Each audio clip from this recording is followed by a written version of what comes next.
السلام عليكم ورحمة الله وبركاته. بسم الله الرحمن الرحيم. الحمد لله رب العالمين، والصلاة والسلام على أشرف الأنبياء والمرسلين، حبيب إله العالمين أبي القاسم المصطفى محمد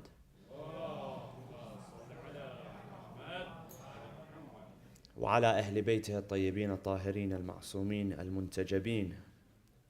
قال الله في كتابه الحكيم: بسم الله الرحمن الرحيم: ولقد آتيناك سبعا من المثاني والقرآن العظيم لا تمدن عينيك إلى ما متعنا به أزواجا منهم ولا تحزن عليهم واخفض جناحك للمؤمنين.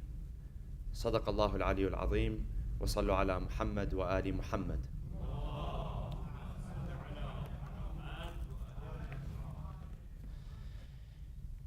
Chapter number 15 of the Quran, Surat Al-Hijr, describes in one portion those who are referred to as Ashabul Hijr. Ashabul Hijr was one of the descriptions of the tribe of Thamud. And the tribe of Thamud are mentioned in a number of places of the Quran. The prophet that was sent to the people of Thamud was the prophet Salih. And so when God talks to the prophet Muhammad sallallahu alaihi wasallam, there's a reminder that in the same way that he has a message and that people are rejecting his message, because remember, the Quran is a continuous revelation over a period of 23 years, in order to give support and strength and consolation to the prophet, God mentions that you're not alone. You're not the only one that's going through this. You're not the only one that went through this in the history of the prophets who had messages. But what God tells the prophet is that we've endowed you with a number of gifts to help you throughout this process. We've given you strength. Number one, God tells the prophet that we've given you people on your side. We've given you good people that are going to support you. And there's a number of verses in the Quran. One verse that we mentioned a while back was when God tells him that even if you had one person on your side, that's all you would need. You don't need anyone else. وَكَفَى بِاللَّهِ شَهِيدًا قُلْ كَفَى بِاللَّهِ شَهِيدًا بَيْنِي وَبَيْنَكُمْ وَمَنْ عِنْدَهُ عِلْمُ الْكِتَابِ. If I only have that one person, the person who has ilmul kitab, the knowledge of the book, and that's a specific person who's mentioned there, then I won't need anybody else. But not only that, God begins to describe to the prophet what else he has given him. So in Surah Al-Hijr, in verse number 87, he says, وَلَقَدْ آتَيْنَاكَ سَبْعًا مِنَ الْمَثَانِ وَالْقُرْآنَ الْعَظِيمِ. One of the weapons that we've placed in your arsenal, or one of the gifts that we've given you, is what is described here as سَبْعًا مِنَ الْمَثَانِ. And if you go back to the commentators, the commentary, you realize that what this refers to, so sab'an min al-mathani means what? Al-mathani are those things that are repeated. They're often repeated. But there's a number that's attached to it, and that's sab'a, which is 7. And so the commentators, most of them, they agree that what is being mentioned here is Surat Al-Fatiha, that we've given you Surat Al-Fatiha. So Surat Al-Fatiha, Alhamdulillah, Bismillah, Alhamdulillahi Rabbil Alameen, Ar-Rahman Ar-Rahim, Maliki Yawm Ad-Din, Iyaka na'budu wa Iyaka nasta'in, Ihdina as-sirata al-mustaqim, Sirata alladhina an'amta alayhim, Ghayr al-maghdubi alayhim, Walad-dallin. That's 6. What's the 7th one? Bismillah ar-Rahman ar-Rahim. It's considered one of the verses. So when you add that, it becomes 7. So God says that we have given you the 7 verses that are often repeated. And then he describes, he says, why is this important? He says, لا تمدن عينيك إلى ما متعنا به أزواجا منهم ولا تحزن عليهم واخفض جناحك للمؤمنين. And we have indeed given you the 7 often repeated, meaning those verses, and the mighty Quran, meaning the rest of the Quran. So because of that, he says, don't let your eyes wander around and look at what everybody else has and begin to think that the grass is greener on the other side. Don't concern yourself with what everyone has or with what everyone don't has. وَلَا تَحْزَنْ عَلَيْهِمْ.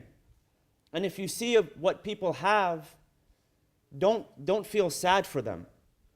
وَخْفِضْ جَنَاحَكَ لِلْمُؤْمِنِينَ. And make yourself gentle towards those who are already following you.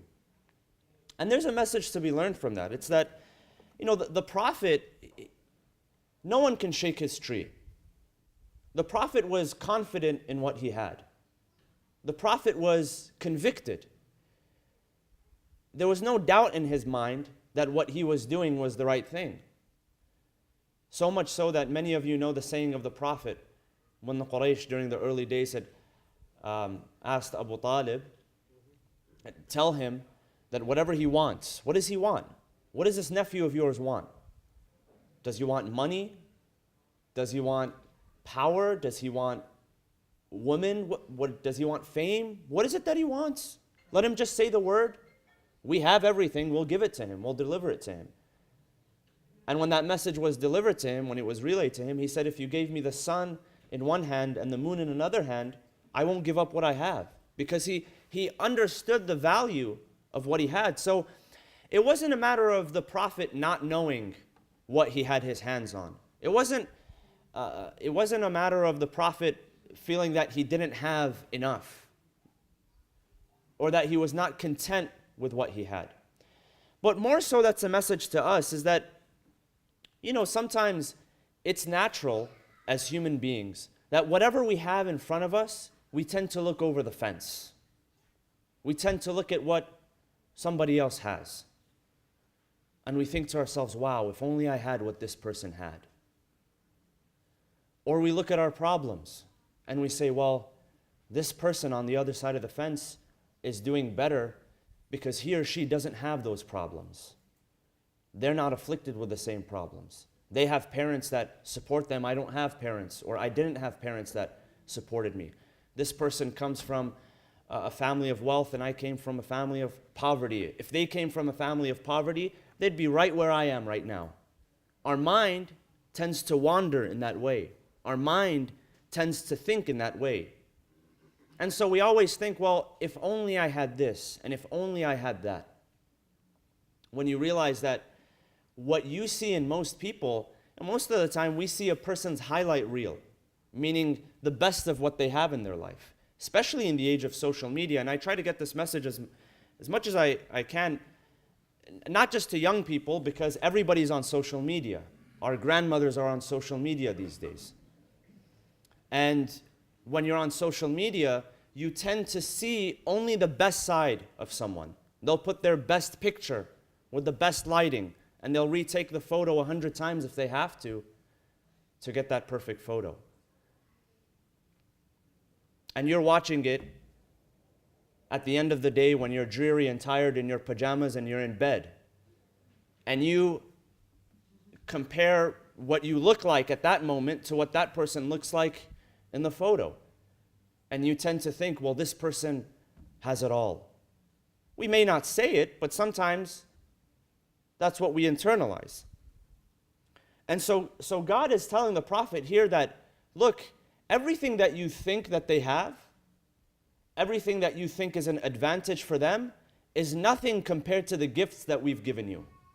And one of those gifts is sab'an min al-mathani, Surat Al-Fatiha. That's a gift that we've given you. That's a revelation that we've given you, and the revelation did not come to anybody else but you. Now, anyone else could follow the revelation, but the revelation came to you first. And because the revelation, the message came to you first, you need to understand that there's nothing better than this.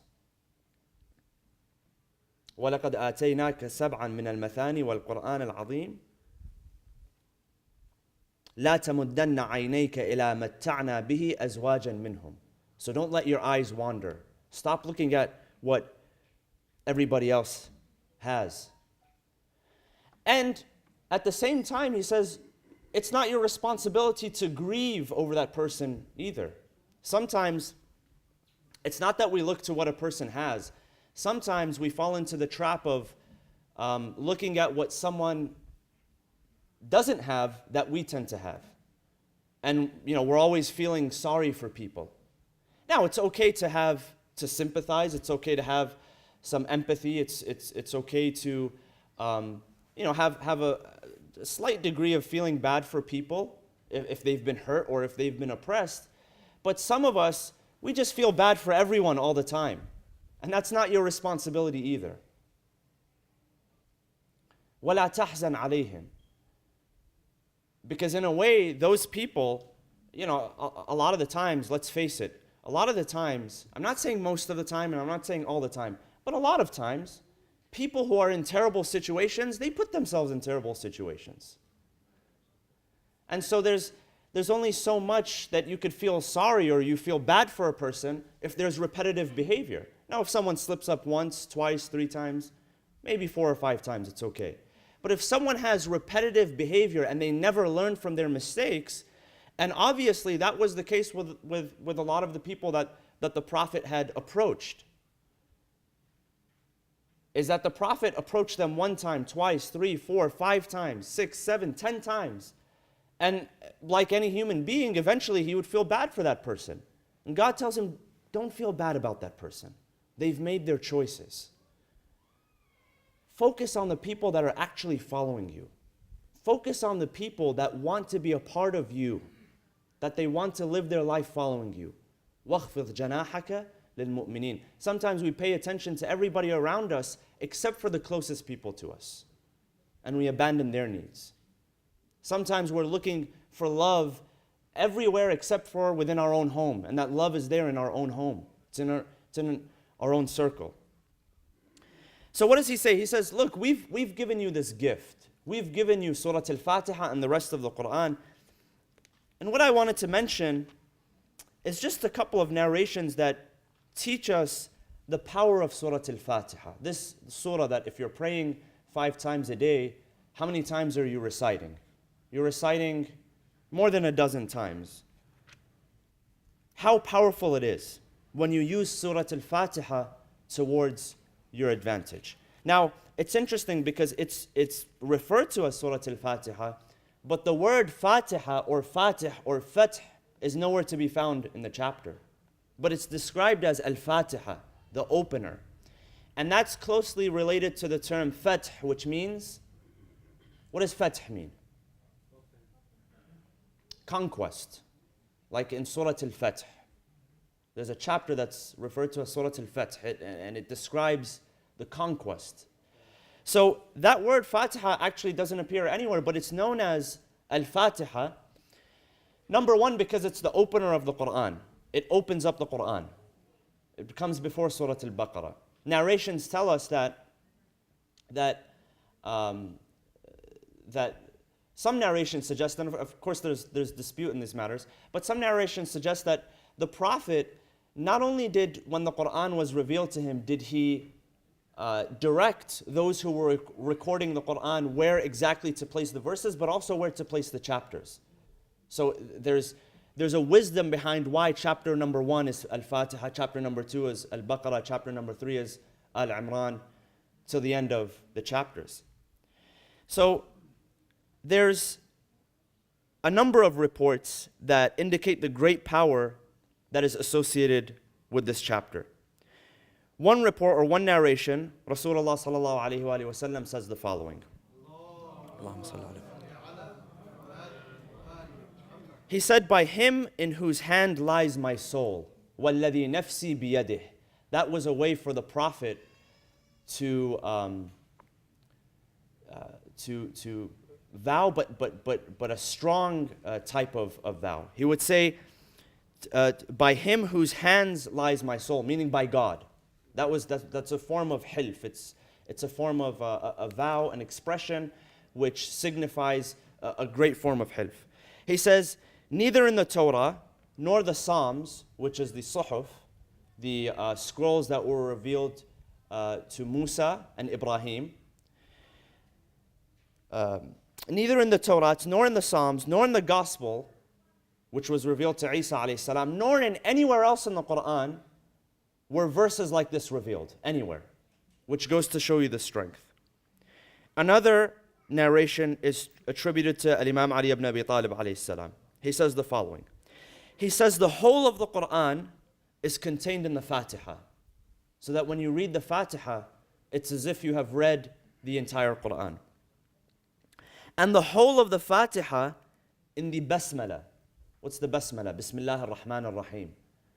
So when you just read the Bismillah ar-Rahman ar-Rahim of that chapter, it's as if you've recited the entire chapter. A lot of strength and power and significance lies in that. He says, and the whole of the Basmala lies in the Ba, which is the opening letter. The first letter of Bismillah. And he says the whole of the Ba in the diacritic point, which is the dot, which is under the letter Ba. So all of that strength from the whole Quran goes back to Surat Al-Fatiha. From the whole of Surat Al-Fatiha goes back to the Basmala. From the whole of the Basmala goes back to that first letter. And from that first letter goes down to a part of that letter. And this is for us to understand that this thing that you read every single day, that sometimes, even if you try to forget how to recite Surat Al-Fatiha, you probably won't forget it because you've read it so many times in your life. This thing that you sometimes take for granted, this thing that you don't understand how much power is contained within it, has so much power you wouldn't even believe. Has the power to do so much in your life. And so God tells the Prophet, he says, look, whatever is going on, whatever armies they could muster, because if you look at some of the battles, the first battle, the Battle of Badr, it was 313 people up against more than 1,000 people. The Battle of Uhud, same way. There would be a handful of people against thousands of people, if not tens of thousands of people. And the enemy always had an advantage. Most of the time had an advantage when it came to their weapons, when it came to their materials. Remember, the Muslim community was forming, and so they weren't as wealthy, so they couldn't spend what they wanted to spend in their defense. He says, whatever they muster and whatever they put in front of you, I've given you something better. And that's Surat Al-Fatiha. So there's a lot of power right there. One thing that I wanted to share with you as I was doing a little bit of research is that you realize that it's not just these apparent things that we're given that give us power to succeed or power to overcome. God tells the Prophet that we've given you Surat Al-Fatiha. But then I came across something very interesting, and it said that every single one of us, we are innately born with gifts. And those gifts grant us the power to overcome and succeed in our lives. Now, for most people, the gifts that God has given us, they remain unopened. So our Christian friends, during the days of Christmas, they give gifts to one another in celebration of Christmas and of Santa. So if you're on the nice list, you get gifts. If you're on the naughty list, you don't get anything. And those gifts, the whole idea is that those gifts they're purchased, most likely on Black Friday. They're wrapped, and then they're kept under a Christmas tree. Now, you don't know, or you're supposed to not know, what those gifts are, even though they tell people what to buy them. I don't get what the point is. But if you know what you want, just exchange cash or something, or Bitcoin. But there's something about receiving gifts and giving gifts. There's the spirit of it all. And they're supposed to remain under the Christmas tree until, Christmas Eve or Christmas Day. In some cultures, I learned recently that they celebrate the arrival, the bringing in of Christmas. So they actually, more significance is given to Christmas Eve than Christmas Day. And then in some cultures, it's different. They actually celebrate Christmas Day more than Christmas Eve. And you open those gifts, and you're supposed to act surprised that you had no idea what was in there, even though the shape is totally visible. Now what happens? That gift can remain unopened. And there are probably people out there that don't open up their gifts. In that same way, God gives us certain gifts. And I won't take long, I just want to talk about this for a few minutes. But God also gives us gifts from the time that we're born. And for most people, those gifts either remain unopened or, even better, they're re-gifted. Sometimes you get that gift and you have a section in your closet that's dedicated to re-gifted gifts. You know, you have 3 or 4 toaster ovens in there. You have duplicates, you have replicas of one another. And sometimes, you re-gift it because, you either have something that's better in your kitchen or in your closet, or sometimes we don't understand the power or the value of a gift. One time I had to stop my father in his tracks because he was about to re-gift a cologne and he didn't realize how much it was worth. And now it's sitting in my car. It's the cologne that goes with me wherever I go. And I read a story one time, or I heard a story from a Christian pastor, and he said that, and this is a pastor of a mega church, so he sees hundreds of people, thousands of people on a weekly basis. And so he's always meeting people, hugging, greeting, shaking hands, all of that. And he says, one day I was, among the people and shaking hands, and a man gives me a gift. And he says, I don't know who this man was. I mean, I had seen him a few times at the church, but I didn't really have a personal relationship. So when he handed me the gift, I didn't really think much of it. So he said, I put it in my desk drawer. I just kind of tossed it there. And he says, one day I went back and, I was opening my drawer and I was looking for something and I found this gift. It was something like wrapped in like a mahogany box or something like that. And he opened it up and it was this beautiful watch. And so right away, he Googled it. He didn't know that, he didn't recognize the name and the brand. And so he sat there on his desk at his computer and he Googled it. And that watch was worth thousands of dollars. It was very, very expensive. But he didn't think anything of it because it was someone random that gave it to him. And so sometimes we have those gifts. We don't realize the value of them. Sometimes we don't even know that we have those gifts. And sometimes we re-gift the gifts that we have, even though we know the value of them. We cash it in, we pawn it. So this author who writes about this concept, he mentions 3 gifts, and I'll go through them very quickly. He says, one gift that every single human being has been given, regardless of your background, regardless of whether you were born into a family of poverty or a family of wealth, wherever you're from, whatever your background is, the number one gift that deeply resonates with most people, and he talks about this after years and years of experience, he says is freedom. The freedom to choose. All of us have freedom when it comes to our choices and when it comes to our behaviors. The problem, he says, is most people, they can't really tell between what influences us and or what influences our choices and what determines our choices. So for many people, there are different influences, but what influences you doesn't necessarily have to determine your outcome. So if a person is born from, in a broken home, in a broken family, or not born of wealth, or born in a village somewhere without Wi-Fi or without bathrooms or something like that.